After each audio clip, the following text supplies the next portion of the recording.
everyone, it's Jack from Cultaholic, back again with another What Happened at video, and this time we're talking about NXT TakeOver in Your House 2021. A very exciting lineup this time around, of course, with various title matches and the $1 Million Championship ladder match, but we need to start from the very beginning. So this, of course, is what happened at NXT TakeOver in Your House.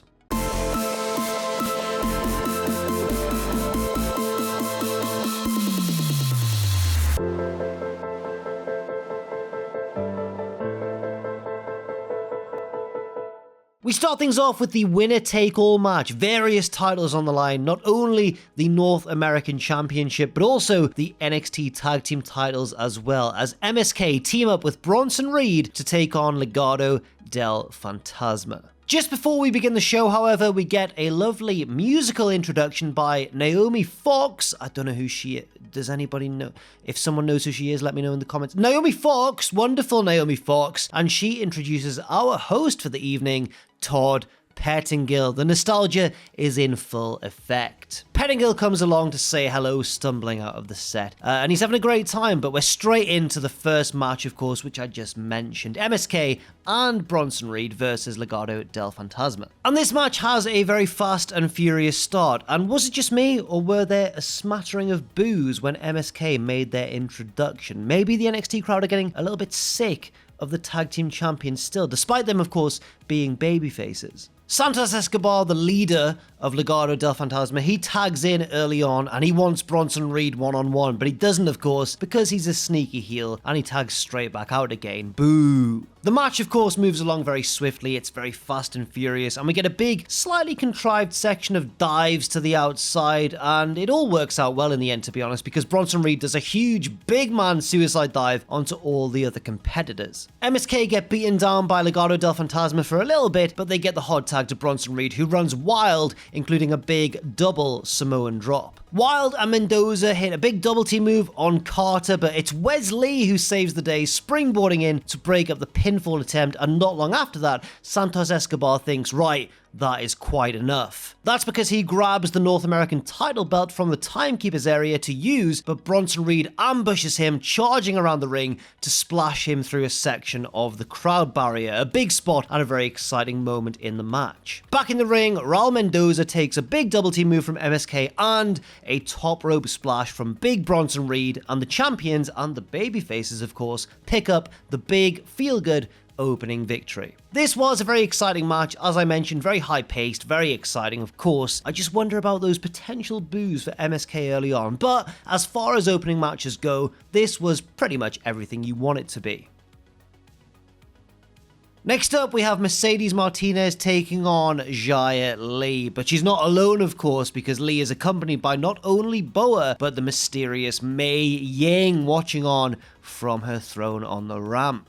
And during Xia Li's entrance, it becomes apparent that she's got a sword, everybody! Be careful! She's looking very, very dangerous indeed. Xia Li starts off this match in control, but at one stage she kicks the ring post on the outside, and Mercedes Martinez starts to dominate from that point. At one stage, she blasts Xia Li with a running knee, but Boa drags her out of the ring. Martinez has a bit of a confrontation with Boa on the outside of the ring, but it comes to nothing, and Martinez retains control of the match. Back in the ring, Xia Li reverses a move from Martinez, hits a kind of Trouble in Paradise-esque kick, and that's enough for the 3 count. A very sudden end to the match here indeed. But it's not over yet, as Xia Li grabs a steel chair and tries to smash Mercedes Martinez's leg with it, but Martinez fights back, takes control of the chair herself, and uses it to take out Boa when he tries to get involved. Silly Boa, what do you like? Martinez is about to batter Xia Li with the steel chair, but the lights dim and an ominous sound plays, and with that, Mei Ying rises from her throne. Uh-oh, what's gonna happen? Well, what happens is Mei Ying and Mercedes Martinez confront each other on the ramp. Mei Ying grabs Martinez around the throat. Martinez fights back with the steel chair, but Mei Ying regains control once again with a hand around the throat, and she throws Mercedes Martinez off the ramp, which isn't, it's not a very tall ramp, but she throws her off the ramp into the crowd barricade, and Martinez falls into the gap in between. And even though it's not a huge drop, it's not something we'd see on the main roster perhaps, Mercedes Martinez is still incapacitated from not only the collision with the crowd barrier, but the fall into the gap between the barrier and the ramp. And, Mei Ying's won the little fight there. Ying poses in triumph with Boa and Xia Li, and, the evil ones they've won the day. It's a sad ending to this segment, and we can all only pray that Mercedes Martinez is okay. Next up, we have the $1 Million Championship ladder match between Cameron Grimes and LA Knight, with, of course, Ted DiBiase, the $1 Million Man, watching on from ringside. There's a lot of trash talk early on from both men, and a bit of cat and mouse action as well, as LA Knight tries to slam various ladders onto Cameron Grimes, but he avoids it with his great agility, rolling out of the way just in time. At one stage, Grimes tries to hit Knight down low with a ladder, but Knight avoids it and hits a nice neck breaker on Grimes onto the ladder. LA Knight takes control, but Cameron Grimes fights back, whipping and then backdropping Knight into a ladder. Grimes has the advantage and he wants the gold, but he wastes a bit of time heading to the top of the stage to retrieve the solid gold ladder, when really he could have climbed any of the normal ones instead. Come on, Cameron. That allows LA Knight to recover. He climbs a ladder with Cameron Grimes. Grimes pushes him off down to the ring, but Knight tips the ladder over. Later on, they fight on the outside. Knight tries to whip Grimes into a ladder on the outside, but Grimes climbs up it very nimbly. Knight tries to tip it over.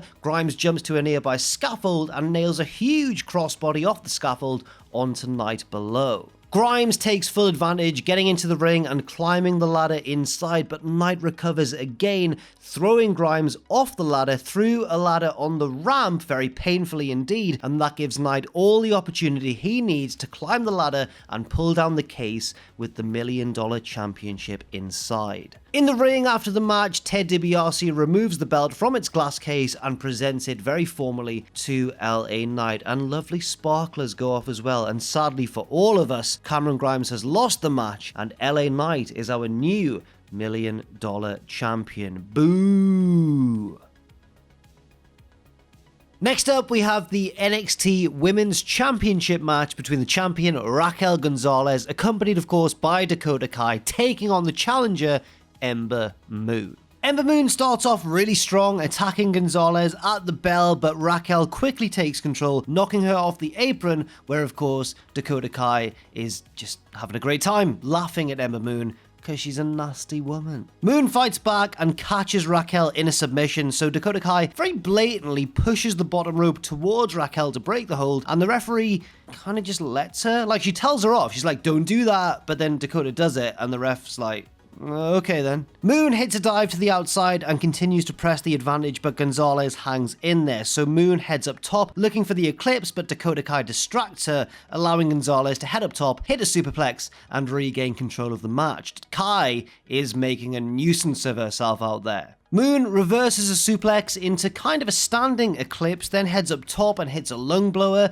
then heads back up top and hits the Eclipse, but Dakota Kai drags Gonzalez's foot onto the bottom rope to break the count at 2. Kai has interfered quite enough by this point, and Shotzi Blackheart runs out to even the odds, attacking Dakota Kai and brawling with her to the back. Back in the arena, Ember Moon hits a great swinging DDT on Gonzalez onto the ramp, but has to waste time dragging her back into the ring, and Gonzalez kicks out at 2. From there, Ember goes for the Eclipse again, but Gonzalez catches her and nails that one-armed powerbomb and retains the NXT Women's title. But of course, throughout the match, with a big assist from Dakota Kai. And finally, we have the main event. Now, it's worth mentioning at this point that there have been several pull-apart brawls like all over this show backstage. Earlier, we saw The Way getting into it with Kyle O'Reilly, then later on we saw Dunne getting into it with Karrion Kross, and now, as Johnny Gargano makes his way to the ring for the main event, we see Shotzi Blackheart and Dakota Kai still brawling in Gorilla. And it is, of course, time for the 5-way match for the NXT Championship. The champion Karrion Kross defending against Gargano, O'Reilly, Dunne, and Adam Cole. O'Reilly hits Cole at the bell and we are off. Now it's worth noting at this point that Kross is the dominant figure in this match early on, which makes sense because he's like several weight classes bigger than everyone else. It's also worth mentioning that Pete Dunne is wearing special all-white gear for this match. Does that mean he's winning the title, perhaps? Kross and Cole face off on the ramp, but more challengers get involved, and Karrion Kross ends up getting shoved through the door that's part of the set and taken out of the match for now. But it does not take him long at all to get back involved in the match, and he's being made to look very strong in this one, quickly reassuming control. Cole and Gargano are left alone in the ring at one point and run through the finishing sequence of their big TakeOver New York match a couple of years ago, which is very cool, and then all four challengers exchange counters and reversals, but again, it's not long before Kross comes back in and retakes control. So everybody once again gangs up on the champion, and Cole and O'Reilly, the former stablemates, reluctantly work together to powerbomb him onto the announce table. Dunne at one stage goes for his Daniel Bryan style step up flip off the top turnbuckle, but he flies into a double upside down super kick, and then Johnny Gargano applies a double Gargano escape, but Kyle O'Reilly breaks it up. Cole then hits a Panama Sunrise on Gargano, but Pete Dunne's on hand to pull him out of the ring at 2, and at this point, Karrion Kross stands up from the announce table and he is ready to get involved in the match once again. Dunne and Kross square off in the ring. Dunne nails the bitter end, but Kross kicks out, so Dunne applies a triangle, but the other three guys jump in at the last moment to break it up before Kross passes out. Again, Kross and Dunne are left alone in the ring, and Kross locks in the Kross jacket, but Dunne reverses it by breaking the fingers. Then Gargano flies in out of nowhere with one final beat on Pete Dunne, but Kross gets the Kross jacket locked in on him, but then here comes Adam Cole to break it up. Now Kyle O'Reilly is on hand to take advantage with the top rope knee drop, but Adam Cole super kicks him to break up the pinfall, so O'Reilly gets a heel hook locked in on Cole, but then Karrion Kross gets the Kross jacket locked in on O'Reilly while the heel hook is still applied. O'Reilly bravely hangs on for a few moments, and Cole also doesn't tap out of the heel hook, but eventually O'Reilly passes out because Kross's Kross jacket is simply locked in for too long, and Karrion Kross retains the title after a match of many twists and turns. After the match, we head backstage where William Regal is interviewed as he leaves the building, and he says it's been 7 years since he became the general manager of NXT, and he has never seen such madness. Now, at this point, William, I have to say, you've seen several Ciampa Gargano matches, you've seen quite a few War Games matches as well, but no, apparently this event is the one that was just too much for poor old William Regal. He says he thinks that maybe it's time for a change, and he heads off into the night, and we are left wondering what is the future of the management of the NXT brand. And that is the end of the show, an all-action night at NXT TakeOver in your house. I think all of the matches were perfectly enjoyable in their own way, especially the main event, which was really furious and chaotic in all the right ways. I don't know if it really ranks up there with the very best TakeOver events, but I don't have any major complaints either. It was a perfectly enjoyable show. But what do you think? I'm very keen to find out. Do leave your thoughts and opinions in that comment section down below. And hey, thank you very much for watching this video. I've been Jack from Cultaholic, and, you know, stay safe out there, stay positive, and I'll see you very soon.